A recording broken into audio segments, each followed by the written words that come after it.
Right, now let's go down to some business. What about the Green Party yesterday and their mining call?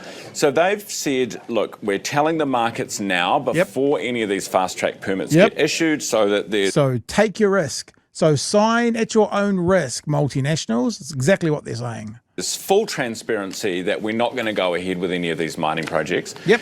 Are you on board with them on that? Well, that's the Greens policy. We haven't released our own policy on this stuff yet. We'll do that probably early next year, and we'll be clear where we stand on that. We've said that we'd review some of those fast-track projects case by case because we are concerned about some of those things. We don't think that seabed mining is good for New Zealand. Offshore wind would be a better option for New Zealand, and seabed mining and offshore wind actually aren't compatible with one another. And more offshore wind's actually going to be better for New Zealand consumers. So are you going to be good like the Greens and give the market forewarning that you'll be revoking... I get frustrated with Ryan Bridge sometimes because he's actually already answered this question. He said really, we will... I do. I know that you love him, but I get a bit... Because Chippy's just said we will release the information early next year. Now, are you going to tell the market before you do it? It's asked and answered. Any licences, any permits that might be issued by this government? We'll be very upfront with what we're going to do. If you look at oil and gas, what we did when we introduced the oil and gas ban is we did honour existing contractual commitments that the government had entered into with the oil and gas ban, so those who had existing permits were still able to use them. But we'll set out our policy on this particular issue very clearly next year. Next year. So some of those permits will be issued by then. Are you leaving the door open for cancelling permits that have been issued? The threshold for that would be a very, very high one, as you saw with oil and gas. And also, this is not Labour's policy. This is the Greens' policy, and Bridge is asking him, would you cancel? It's like Chippy's almost acknowledging now he is going to, but he just said a minute ago, we'll talk more about that next year. In that instance. So we're still working through all of the details of that. We haven't confirmed our policy yet.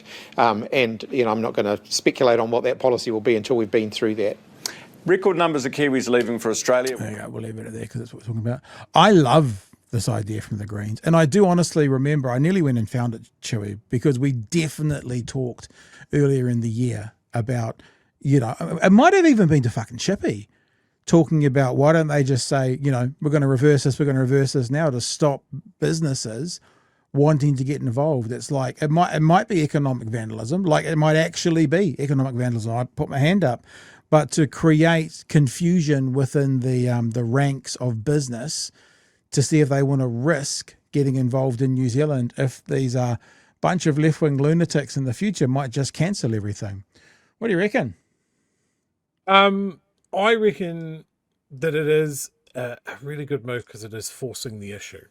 Yeah. I am liking the fact that this is a minor party who is going to go into a negotiation with Labour, putting a stake in the sand of something that is important to them and well within their area of focus.